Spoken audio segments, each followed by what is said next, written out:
Muy queridos hijos, esta podríamos llamar queja de Jesucristo que recoge San Lucas en el capítulo 7, versos del 31 al 35, ¿con quién compararé a los hombres de esta generación? Bien se podría aplicar a nosotros. ¿Con quién? Aquello que decimos en nuestro refrán popular, que no se puede quedar bien, siempre hay alguien que se le ocurre opinar, pero en estas opiniones habría que tener en cuenta el final de este corto pero bellísimo evangelio, en que nos dice: pero solo aquellos que tienen la sabiduría de Dios son quienes lo reconocen. Y tantas veces escuchamos, peor aún, nosotros hemos sido partícipes de expresar opiniones. Si la opinión es me gusta, no me gusta, totalmente subjetiva, pero podría poner de manifiesto que nosotros estamos equivocados. El juicio, sobre todo sobre las realidades de Dios, de las realidades de la Iglesia, tendría que ser en base a algo firme, y este alguien firme no puede ser alguien distinto al propio Jesucristo, y tal como nos ha explicado la Iglesia a lo largo del magisterio. Estamos en León, estamos en el mes de la Merced. Hay quienes les gusta o no les gusta cómo va vestida la Virgen de la Merced. Pasó el 15 de septiembre la procesión de Nuestra Señora de los Dolores. Hubo quien le gustó, quien no le gustó, pero alguien se atrevió a pasar más allá del simple gusto, que digo, podría poner de manifiesto que yo estoy equivocado, o podría poner de manifiesto que no tengo gusto estético. Porque cuando hablamos de procesiones y cosas externas, ¿qué cosa tiene que ser la norma? A cómo se vestían las personas en tiempo antes de la resurrección de Jesucristo, cómo se vestía la Virgen antes de su paso de este mundo al otro. Se puede hacer, esto es una cierta reproducción tipo museístico, pero no es lo que nosotros estamos acostumbrados a ver. ¿Cómo se le apareció Nuestra Señora de la Merced a San Pedro Nolasco, fundador de los mercedarios? Si lo reprodujéramos tal como es, incluso si ustedes van a alguna tienda o alguna fábrica de artículos sagrados en León, van a encontrar que les van a mostrar dos formas distintas de la Merced.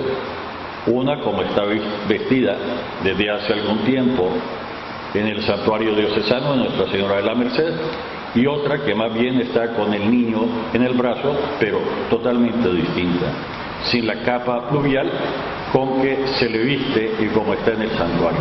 Es una capa pluvial. Pero ¿cómo era la Virgen? ¿De qué color son los ojos de la Virgen? ¿De qué color era el cabello de la Virgen? Si en aquel entonces se le veía externamente el cabello o no se le veía. ¿Cómo se vestía? Hay datos que nosotros no podemos llegar, no tenemos datos. No tenemos fuentes para llegar a los datos. ¿Qué altura tenía la Virgen? ¿De qué color era su piel? ¿De qué color eran sus ojos? ¿De qué color era su cabello? No lo sabemos. Incluso para demostrarnos una cierta universalidad, no solo recordamos los que tenemos un poquito más de edad, ustedes no habían nacido. Hace algunos años se puso de moda una canción tipo testimonial de qué color es la piel de Dios. Digo, para demostrarnos esa universalidad, en el año de 1531, en el mismo año en que se creó la diócesis de León, en México apareció la Virgen al hoy San Juan Diego, y se le apareció vestida como se viste más o menos una indígena precolombina con algunos cambios, y se le apareció, dejó su retrato como una indígena precolombina, que alguno entendedor de los que se atreve a criticar hoy diría es que la Virgen era blanca. ¿De dónde lo sacan? El cabello de la Virgen de Guadalupe, lo que se puede ver es negro. Cuando algunos critican es que el arreglo que le hicieron le pusieron un color ¿de qué color era el color de la Virgen?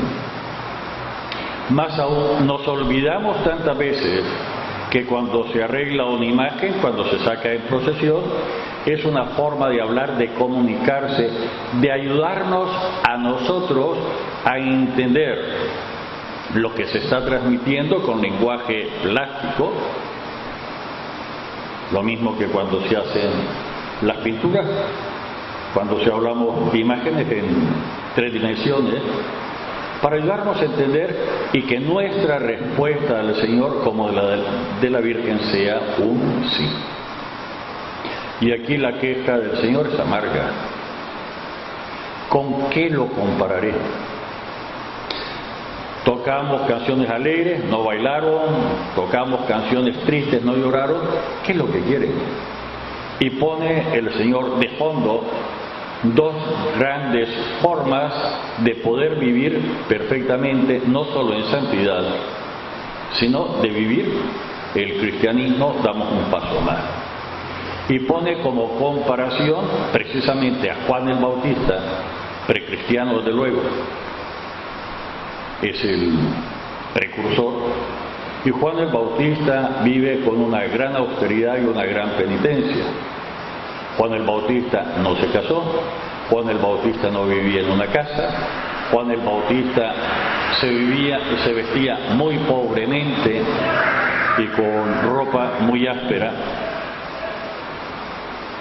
Era nazir, es decir, desde el vientre de Isabel, no probó el vino, ni nunca fue a una fiesta.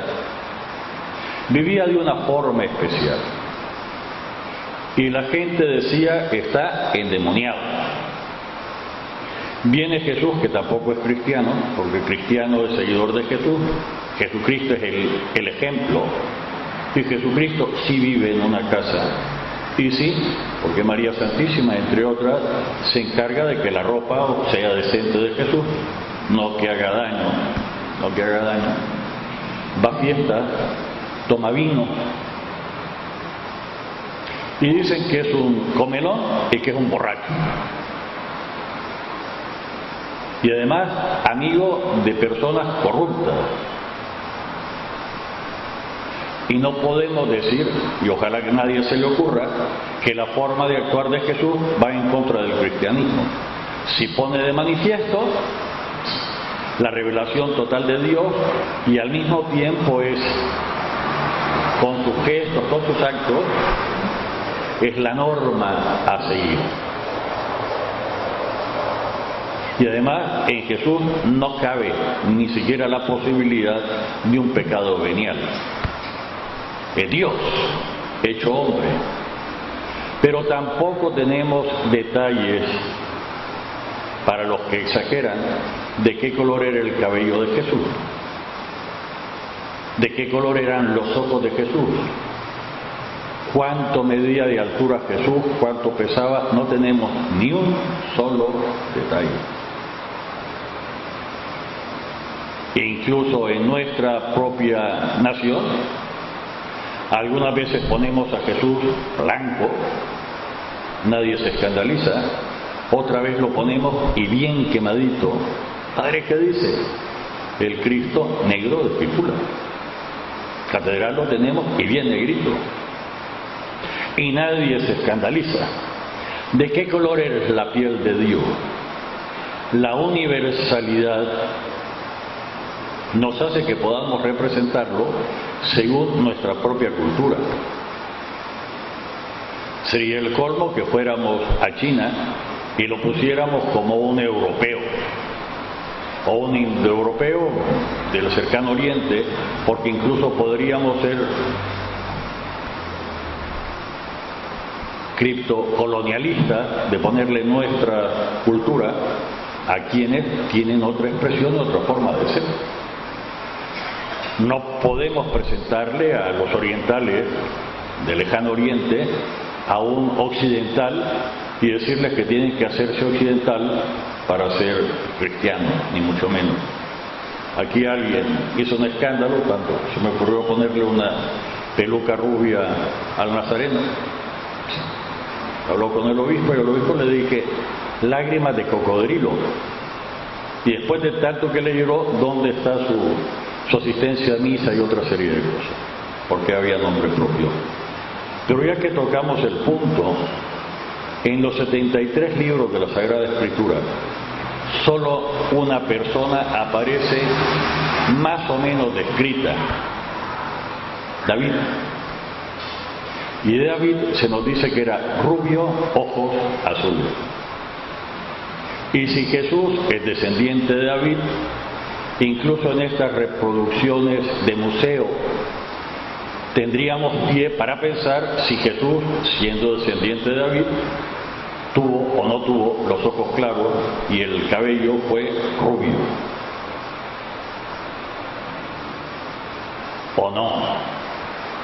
Digo, lo malo es cuando este es uno de los inmensos males que por pereza incluso intelectual no profundizamos en el mensaje del Señor.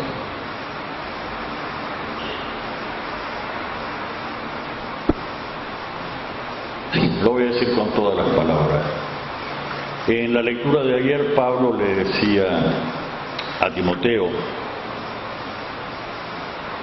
hoy en la continuación, una serie de requisitos humanos para que Timoteo pudiera escoger obispos y pudiera escoger diáconos.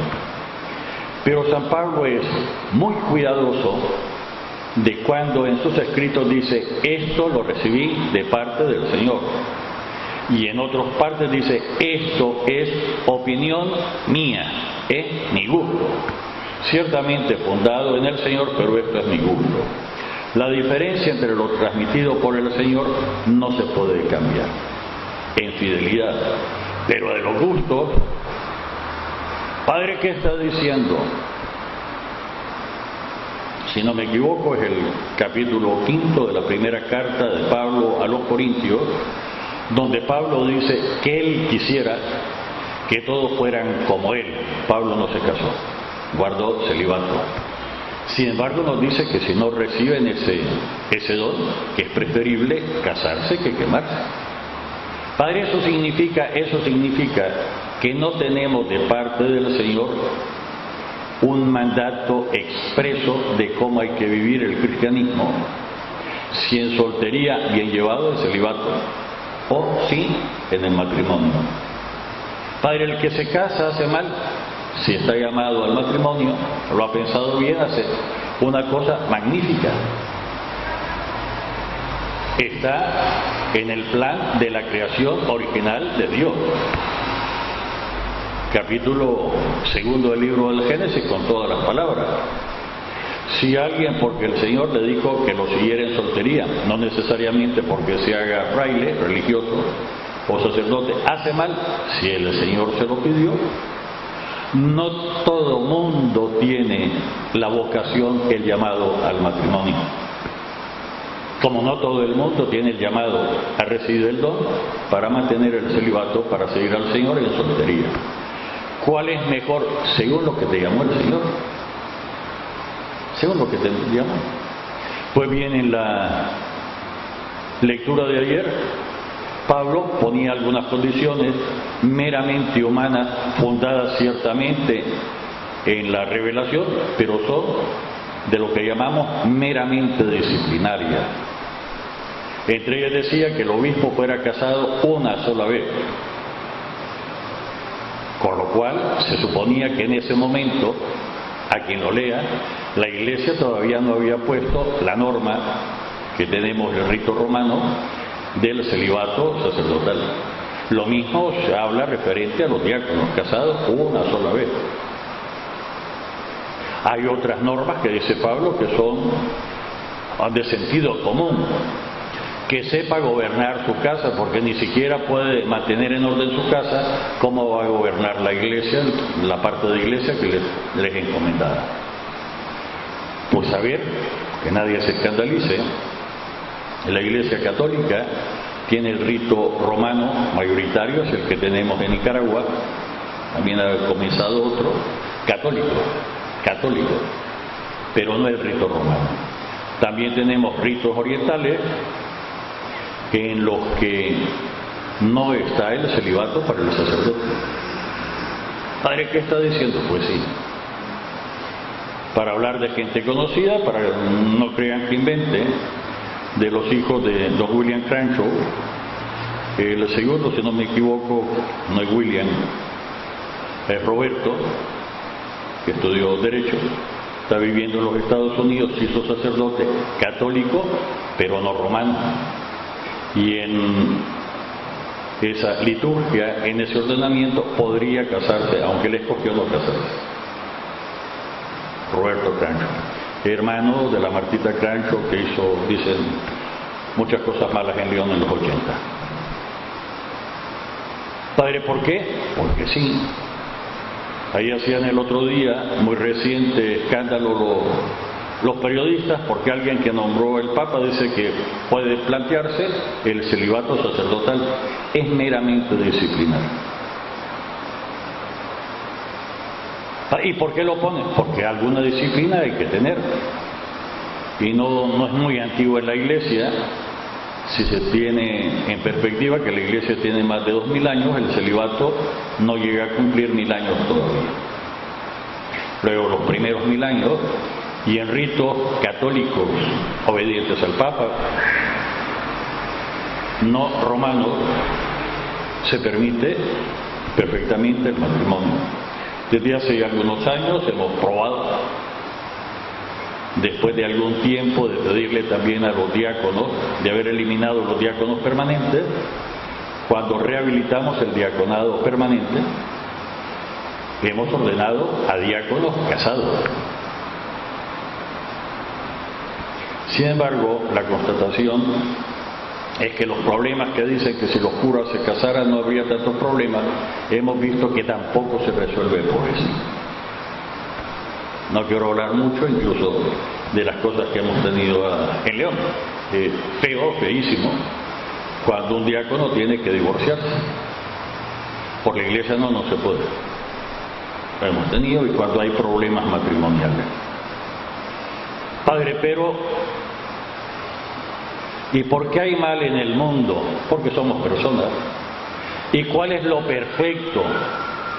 Hoy en el Evangelio veíamos dos formas antagónicas de vivir.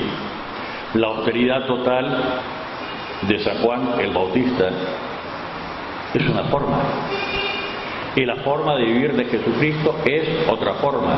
Y entre estas dos formas están todas las formas intermedias, según el Espíritu Santo le pida a cada persona de hacerlo. Padre, ¿qué está diciendo? Si cada uno de nosotros es único e irrepetible. Y entre todos hacemos presente la totalidad de Jesucristo. Es la riqueza de la Iglesia. Se explicita bastante más a San Pablo en la primera carta a los Corintios, en el capítulo 12. No todos son maestros, no todos son profetas, no todos tienen el don, sin embargo todos somos miembros de Jesucristo, y los dones se manifiestan según lo desea el Espíritu Santo y la necesidad de la Iglesia. Todos los dones están al servicio de la construcción de la Iglesia. Padre, ¿y por qué la Iglesia hay que construirla? Tocábamos algo ayer. Porque si bien es cierto que la Iglesia es una, la unidad de la Iglesia, también es cierto que la unidad de la Iglesia hay que construirla. Y desde el inicio, desde el mismo grupo apostólico, incluso antes de que la Iglesia comenzara su andadura independiente en vida de Jesús, había diferentes opiniones entre los apóstoles. Y estaban Santiago y Juan, en vida de Jesús, que querían ya repartirse el poder, suponiendo que Jesús iba a tomar el poder político. ¿Se imaginaban? Estuvo la decepción de Judas Iscariote cuando pensaba que Jesús iba a reaccionar y no logró pedir perdón. No pidió perdón. Tenemos la traición de Pedro, que niega al Señor, pero Pedro pide perdón, llora amargamente sus pecados, alcanza el perdón, lo pide. Tenemos, ¿por qué no decirlo? Pedro era tremendamente violento, tenía un buzón de armas escondidas, pensaba que era una revolución, una toma de poder.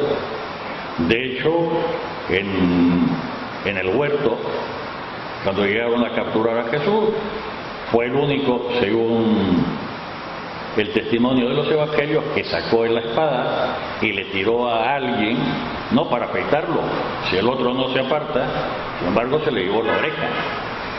Y tiene que aprender Pedro que no es su forma de pensar, sino la forma de pensar de Jesús.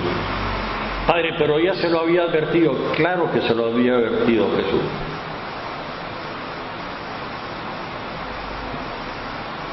¿Y quiénes estaban jochando, insistiendo de que había que tomarse ya el poder? Lo hay. Y el escándalo de algunos de la entrada triunfal de Jesús en Jerusalén, Domingo de Ramos, que es toda una provocación. Pero Jesús defrauda esas esperanzas que no eran las esperanzas en firmeza de la fe. Dice el relato que llega hasta el atrio del templo, se pasea, la gente está esperando que diga ya, insurrección. Sin embargo, Jesús se esconde. Y mucha de esa gente que esperaba, Padre, se lo inventa usted. Es tan invento que el propio Lucas, al final de su evangelio, nos pone la bellísima imagen de los discípulos de Maús. El mismo domingo de resurrección, Jesús se acerca a ellos y uno de ellos es Cleofás. Se nos habla de María, la de Cleofás, es el esposo de esa María que acompañaba a Jesús por todos lados, ayudándole. Le dice, nosotros creíamos que era el libertador de Israel.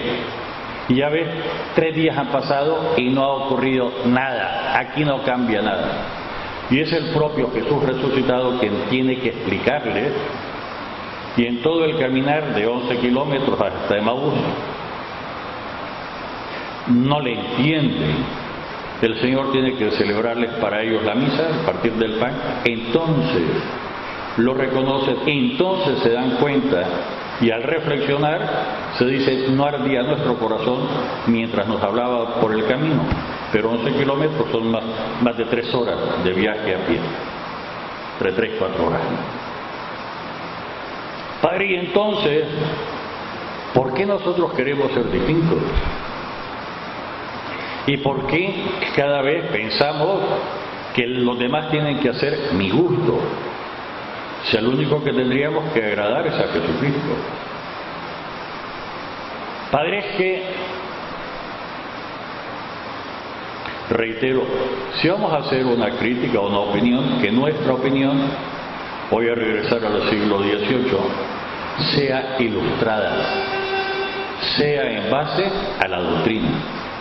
¿Y cómo voy a hacer si yo no sé? Porque va a terminar el año santo de la fe en que el Papa nos pidió que estudiáramos el catecismo. En base al catecismo. Padre, es que si cambian algo nos quitan la iglesia. Espérate, déjate de cuentos. Cuando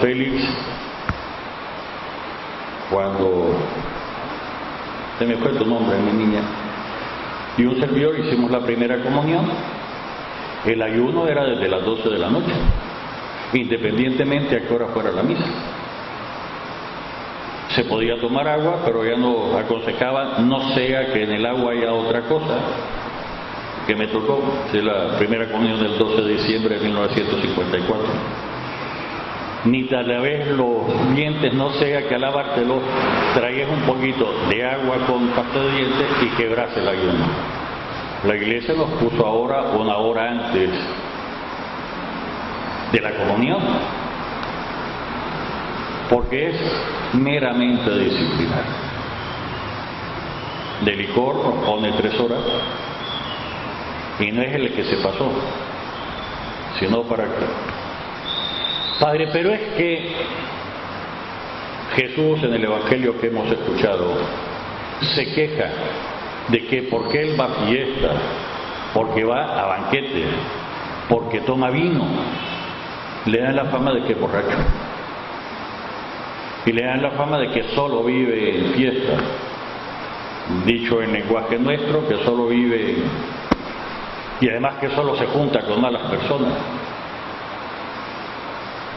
Si ni el propio Jesucristo se escapó a las críticas feroces de aquel entonces,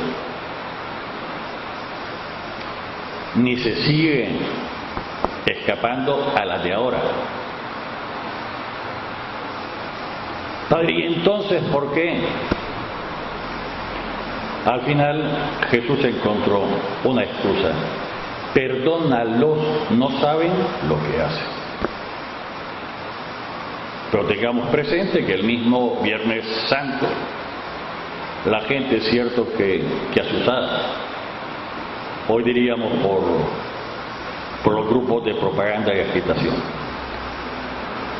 Dijo que no quería a Jesús, que quería a Barrabás, que no quería el proyecto de Jesús, que quería el proyecto de Barrabás, pidió la libertad a Barrabás y de Jesús pidió que se le crucificara.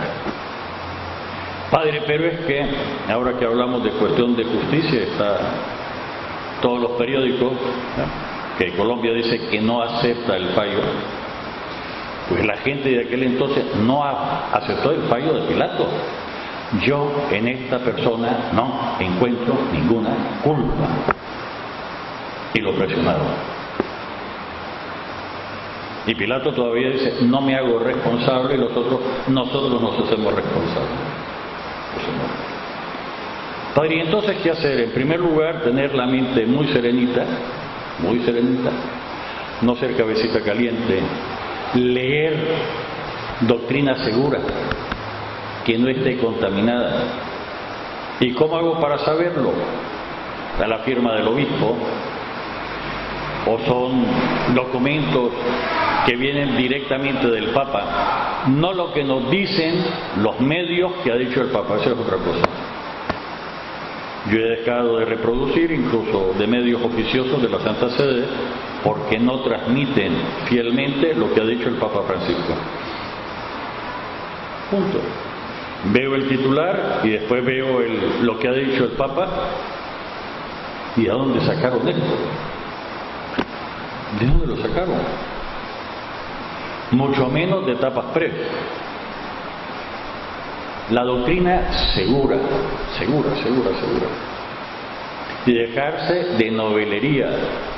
El último grito de la moda, que el vidente tal de no sé cuánto dijo que la Virgen había dicho, que acaban de desmentir alguna cosa de uno de los videntes de Medigore, que parece que alguien se lo inventó. Y con el enorme problema de las traducciones del yugoslavo al español hay muchas fechas.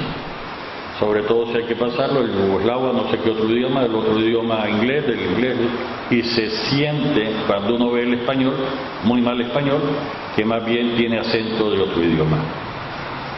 Padre, entonces, ¿cómo hacer? Es sencillo. En su infinita sabiduría y en su infinita bondad, Jesucristo quiso que cada iglesia tuviese su cabeza. Y esa cabeza de iglesia se llama el Señor Obispo, sucesor de los apóstoles en la función de ser fundadores y cabezas de la iglesia. Los presbíteros somos simples ayudantes del obispo. De nosotros los presbíteros no se dice que a nosotros nos oiga es a Jesucristo quien oye, ni se dice que nuestra doctrina no puede equivocarse. De alguna forma, de los obispos sí, especialmente del Papa. De los obispos nos dicen en cuanto que esté en comunión con el Papa. Y entonces, fijémonos si tiene la firma autorizada. Padre, ¿qué está diciendo? Lo hacemos con los alimentos, nos fijamos la fecha de caducidad, ¿o no? Y nos fijamos tantas veces de qué tiene, no sea que alguna cosa traiga daño. Nos fijamos en la garantía que tienen. Por amor de Dios, garanticemos la doctrina. Y vuelve a insistir el Papa, vuelve a tener el estudio del catecismo, el estudio claro de los documentos del Vaticano II, y tener mucho cuidado, hay que decirlo, a veces hay normas disciplinarias para determinado momento de la historia que después es variada. ¿Alguien qué está diciendo? Vuelvo y repito. Cuando hice la primera comunión, la Iglesia establecía el ayuno desde las 12 de la noche, independientemente a qué hora fuera la misa. La Iglesia varió la norma. Si yo hoy vuelvo a sacar la norma desde las 12 de la noche, de alguna forma estoy mintiendo. Padre, ¿por qué? Porque la Iglesia dejó una norma simplemente disciplinaria.